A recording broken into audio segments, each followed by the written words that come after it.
It's a staple on the show. Our starts of the week, guys that we expect to exceed expectations in week 13, whether it's a deeper name that we see as a great upside play or 1 week fill-in, maybe a chalk option that we think is just going to smash in the right matchup.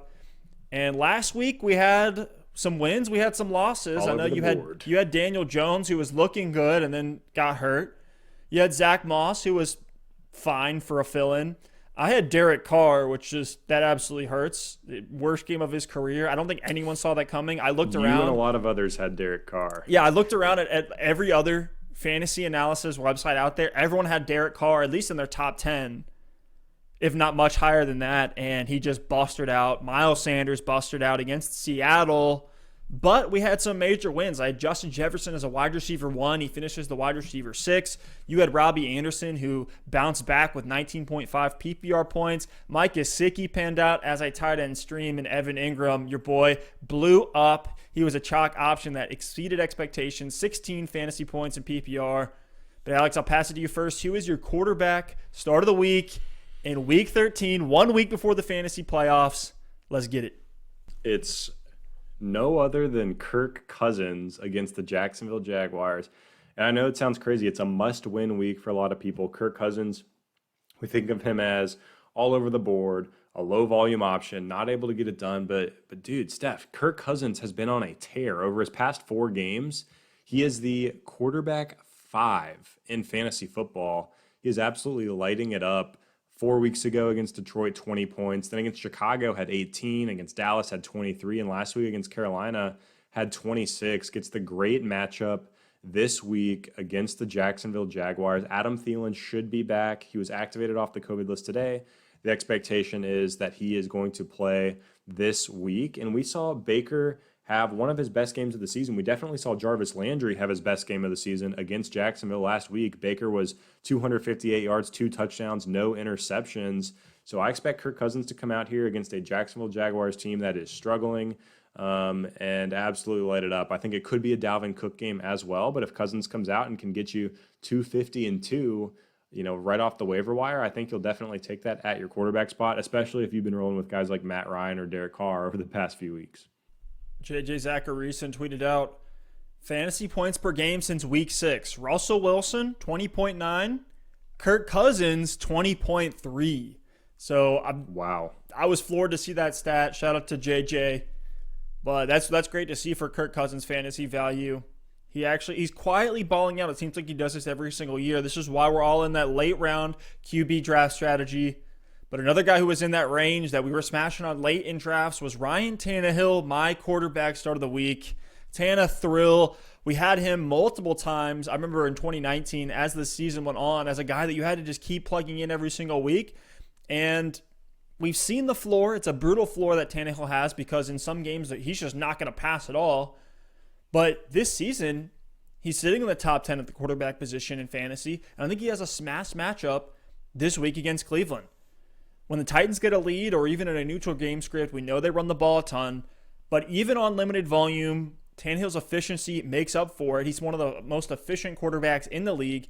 Last week against the Colts, the Titans had a 3-score lead early, and Tannehill only had to throw the ball 22 times. That was outside the top 25 in pass attempts on the week. Yet, Tannehill still delivered. 221 passing yards, a touchdown through the air, a touchdown on the ground, and now the Titans play Cleveland. The Browns are 21st against the quarterback, giving up 19 fantasy points per game to the position. Vegas has this game, believe this or not, Alex, Vegas has the Titans-Browns game as the highest over-under on the week at 54 points. And the Browns are another team that likes to run the ball. The Titans' run defense is in the bottom 6. They lost their linebacker, Jayon Brown, for the rest of the season after an elbow injury in Week 11. So the game script should be more competitive. The Browns have had a solid run defense this season, so even if Derrick Henry does have some big plays, which I think he will, it's November, December Derrick Henry at this point. I still think they're going to need Tannehill to move the ball. You add in the fact that Tannehill's top 10 in yards per attempt and red zone completion percentage, and you've got yourself a Week 13 QB start or stream of the week.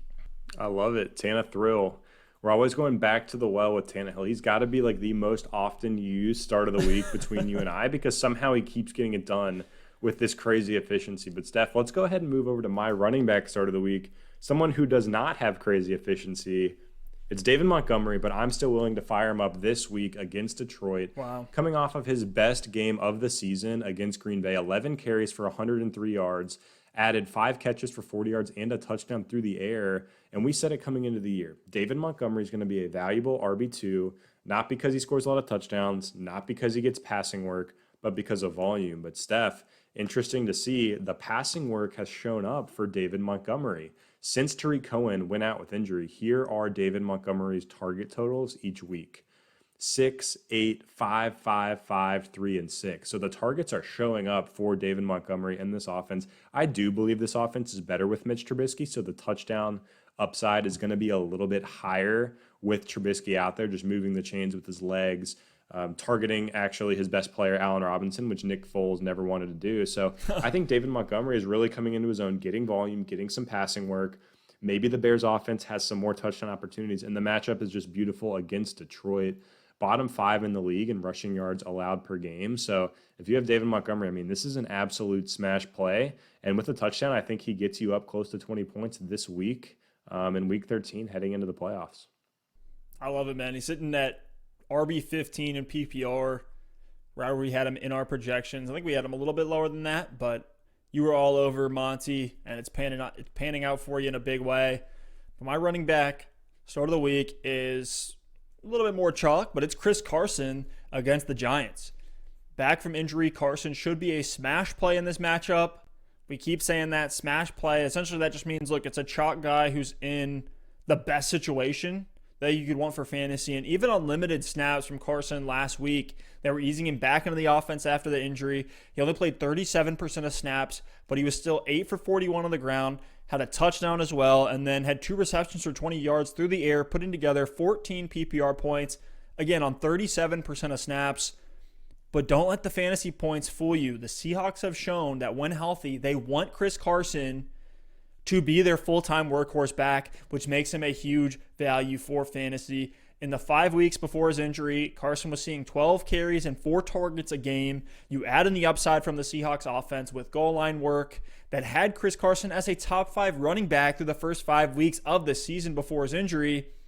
And that's even while at times he's been splitting touches with Hyde, Homer, and Dallas. Carson only broke 60% of snaps one time this season, but they're just using him everywhere on the field. They've been passing a lot more. We all know Russ has been cooking.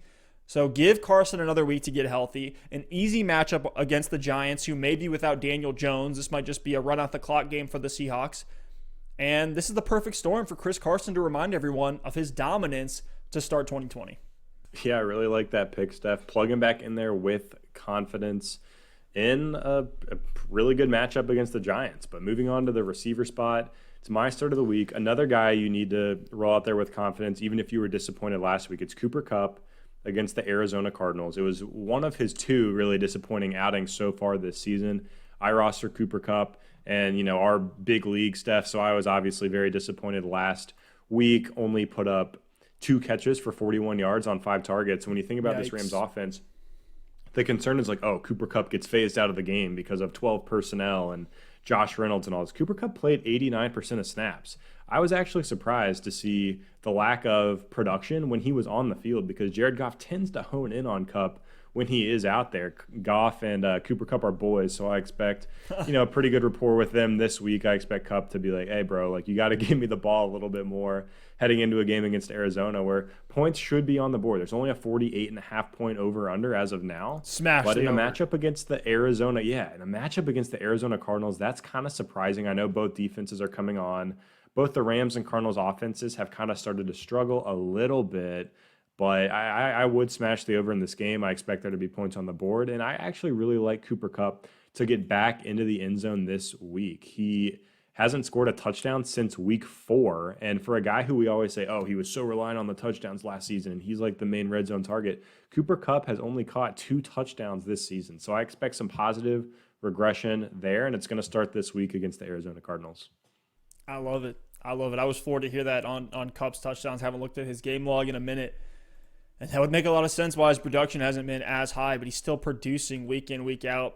Got to keep plugging him in. But my wide receiver start of the week is Devontae Parker against the Cincinnati Let's Bengals. go.